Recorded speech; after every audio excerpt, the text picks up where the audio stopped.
ನಮಸ್ಕಾರ, ನೀವು ನೋಡ್ತಾ ಇದ್ದೀರಾ ನ್ಯೂಸ್ ಫಸ್ಟ್ ಲೈವ್. ನಾನು ಸಬಾ ಹಕೀಂ. ಪ್ರಮುಖ ಸುದ್ದಿಗಳನ್ನ ನೋಡೋಣ. ಮೊದಲಿಗೆ ಹೆಡ್ಲೈನ್ಸ್. ಕನ್ನಡಿಗರಿಂದಲೇ ಇವರೆಲ್ಲ ಸ್ಟಾರ್ ಆಗಿರೋದು. ಸಬ್ಸಿಡಿ ಬೇಕೆಂದಾಗ ಬರ್ತೀರಾ?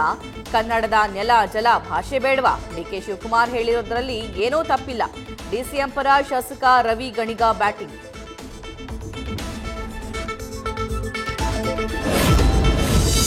ಸ್ಯಾಂಡಲ್ವುಡ್ಗೆ ಡಿಸಿಎಂ ಡಿಕೆಶಿ ವಾರ್ನಿಂಗ್. ಮೊದಲು ನಿಮ್ಮ ರಾಜಣ್ಣಗೆ, ನಿಮ್ಮ ಶಾಸಕರಿಗೆ ನಟ್ ಬೋಲ್ಟ್ ಟೈಟ್ ಮಾಡಿ.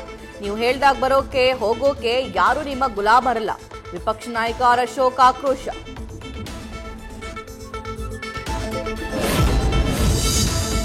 ಸಿನಿಮಾ ಕಾರ್ಯಕ್ರಮ ಕಲಾವಿದರು ಹೆಚ್ಚಿರಬೇಕಿತ್ತು, ಇಲ್ಲದೇ ಇದ್ದಿದ್ದು ಸಹಜವಾಗಿ ಬೇಸರ ತರಿಸಿರಬಹುದು. ಡಿಸಿಎಂ ಡಿಕೆ ಶಿವಕುಮಾರ್ ಸಿಟ್ಟಲ್ಲಿ ಮಾತಾಡಿದ್ದಾರೆ.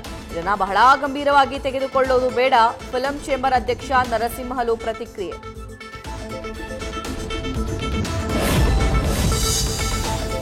ಈಗಲೇ ಬೇಕಿದ್ರೆ ರಕ್ತದಲ್ಲಿ ಬರೆದುಕೊಡ್ತೀನಿ. ಡಿಸೆಂಬರ್ ಒಳಗೆ ಡಿಕೆ ಶಿವಕುಮಾರ್ ಸಿಎಂ ಆಗೇ ಆಗ್ತಾರೆ. ಅವರು ಏನೇ ನಿರ್ಧಾರ ತಗೊಂಡ್ರು ಅದಕ್ಕೆ ಬದ್ಧರಾಗಿರ್ತೀನಿ. ದಾವಣಗೆರೆಯಲ್ಲಿ ಶಾಸಕ ಬಸವರಾಜ್ ಶಿವಗಂಗಾ ಹೇಳಿಕೆ. ನ್ಯೂಸ್ ಫಸ್ಟ್ ನಿರ್ಭೀತಿಯಿಂದ ನಿಮ್ಮ ಪರವಾಗಿ.